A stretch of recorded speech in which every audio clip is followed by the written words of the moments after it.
Okay, here we are in Billings, Oklahoma, and this is officially going to be labeled the Rod Baker Shit Show.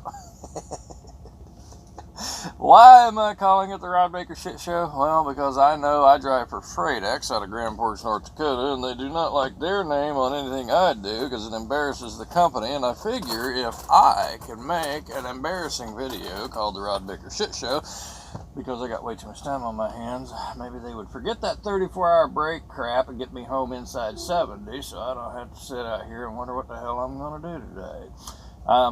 This is my Jackson Minion. I'm going to do a little bitty review. I did not go in looking for a Jackson Minion. I just went into a pawn shop, didn't see anything I liked. Knew I wanted a guitar on the truck that would go with that without me having to tote it in and out of the truck, because I got one at home and I got one now in the truck.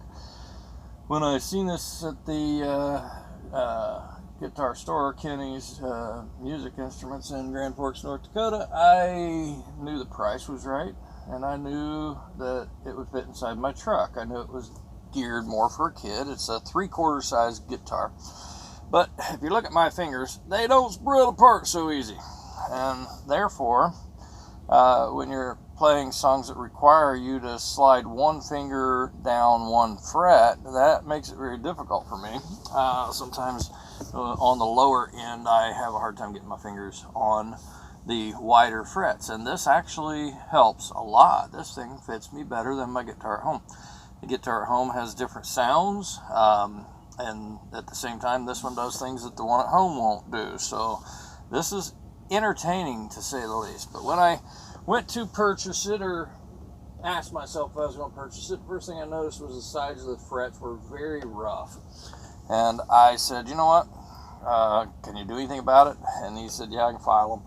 So he cleaned it up and made that part nice. And then I said, well, there's a dead spot up here, and right about in here, and he filed one of these other frets down. He wanted to tap it down into the wood, and then he ended up cleaning them up a little bit, all of them. And what I ended up with was a guitar that has a nice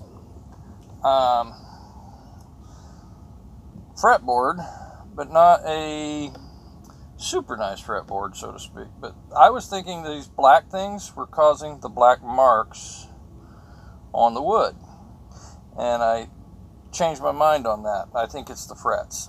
I think the frets are still rough, and they catch, and they turn my fingers black, and I don't think it's anything other than the frets that need some more cleaning up. The other issue that I had with it was these strings do not come straight out. They come out at a curve, which means this one right here is doing everything it can to hold on to that little piece of plastic. So this piece right here may actually have to be replaced. I wondered if there was something that I could use to put here to hold them together. But other than that, it comes with some Jackson humbuckers, I assume, pickups. And differences in playing and differences in tone have caused me to like this middle section better than anything else. It does play. Here, let me plug it in. I like the location of the cord. It doesn't come out the bottom, it comes out the end, which means when I'm here in the truck and I'm playing, the cord isn't becoming a real problem when it's sitting on my lap. It's a noisy amp. It's not a perfect acoustics or perfect sound situation. But when I have this here and I play that pickup, it doesn't sound bad. Up there, play the bridge pick or the neck pickup, doesn't sound bad.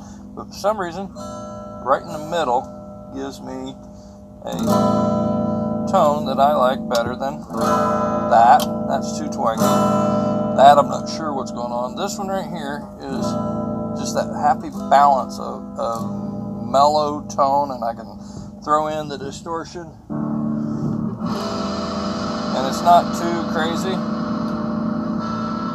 Where back there it's a little too twangy, and here it's just a nice tone. So That all being said, I don't know much about pickups other than they're Jacksons, and there's 2 of them, and I am assuming that when I put it in the middle switch, it's playing this one and this one. I don't know. I'm guessing. This part right here has these little screws, and when you're playing, they can tend to rub your hand a little bit, so you just kind of train yourself not to go there. What I wondered about was there's no pick guard, and I wondered what pick guards are made out of. They're made out of plastic. What are picks made out of? Plastic. I love art, and art is doing something that nobody else has ever created before. And I am seriously considering buying me a bunch of picks and a hot glue gun and making my own pick guard out of picks. Why not? It's my guitar. Just a thought. Doesn't have to have a pick guard? No, because the truth is, this is an inexpensive guitar, and when the idea behind pick guards is to keep this area from getting scratched. Well, when you put a pick guard here, the pick guard's going to get scratched, and when you put the pick guard here, you're kind of messing up that area anyway. Could you replace the pick guard? It doesn't look good enough for you? Yeah, I suppose you could. But for me, I like the Willie Nelson trigger look. I do.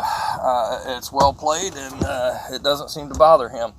But I probably, just for the fun of it on this guitar, will probably make a pick guard that will be made out of guitar picks. That being said, I'm bored. I am on a 34-hour break, and I cannot move, and that's because the truck is out of hours. I'm not out of hours. The truck's out of hours.